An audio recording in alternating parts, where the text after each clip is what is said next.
Good morning, YouTube. Finally starting to feel better here. The household had COVID for the second time. No need to panic. It was similar to the flu. But anyway, we're winding down here on the Czech series. So we've run through the gauntlet here of the VZ52, VZ50 and 70, and the 61. Now, that's all the pistols I have.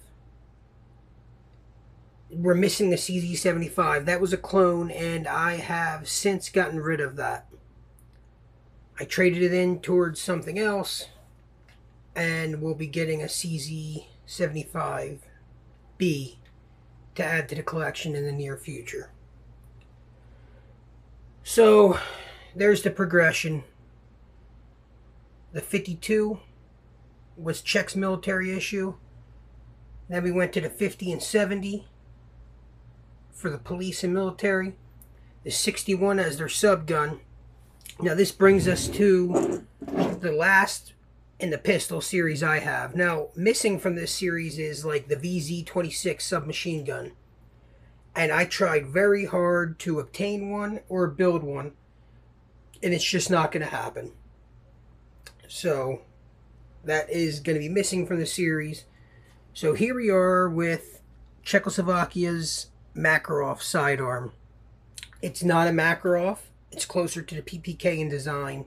It's called the CZ-VZ82. It was designed in the early 80s. It went into service in 1983, and it stayed into service till 93, and it was still used well into the 90s. Not as a main issue firearm, but was definitely still issued. You can still find holsters that date from the late 90s for this gun. I bet you the police still used it well into the 2000s. For those of you that don't already know, and since this channel is about educating, it was in caliber 9x18 Makarov. That's why a lot of people consider it a Makarov. It's not. It was chambered in 9x18 Makarov, 12-round magazines. Like I said earlier, it is like a PPK in the fact that it's a blowback design, double action hammer fired, double action, single action hammer fired. And the barrel is fixed to the frame. So it replaced the 52 in 1983. And like we said earlier, that's the 52 there.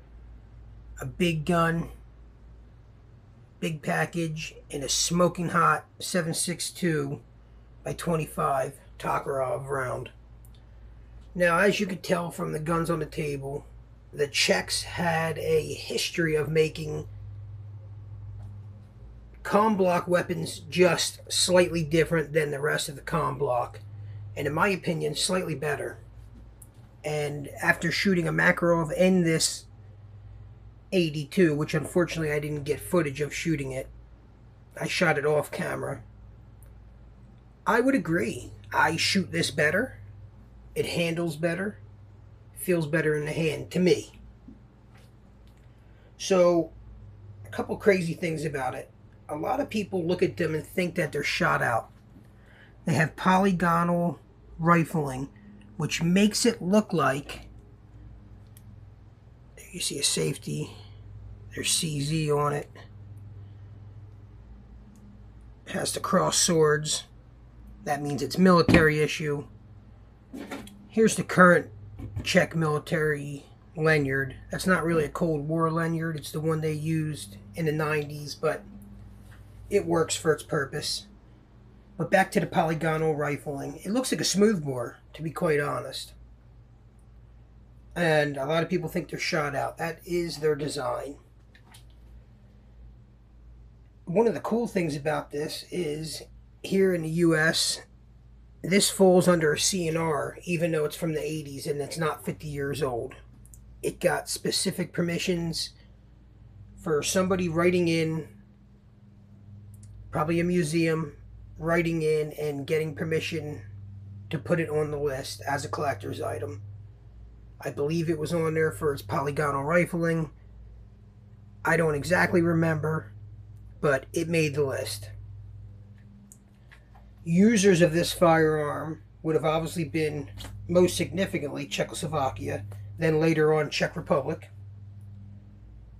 Indonesia, Israel, Iraq, Georgia, North Korea, Slovakia, and Vietnam. This specific gun was one of the fair to good conditions from J&G sales. All in all, it was in mint condition minus a lot of slide wear. I touched it up with a touch-up pen so it wouldn't rust. It is what it is. It's a good shooter. Internally, it's nice.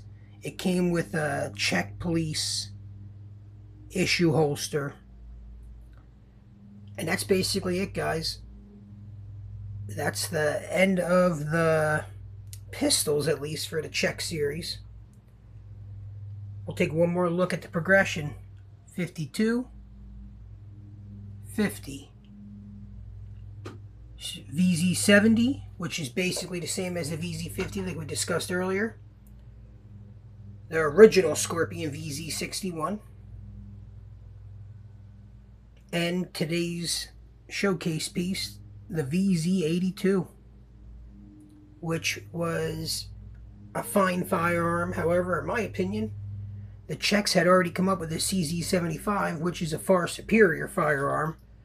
But because of the Cold War and the politics that came along with the Cold War between the Soviets and the West, they had to stick with the Makarov chambering.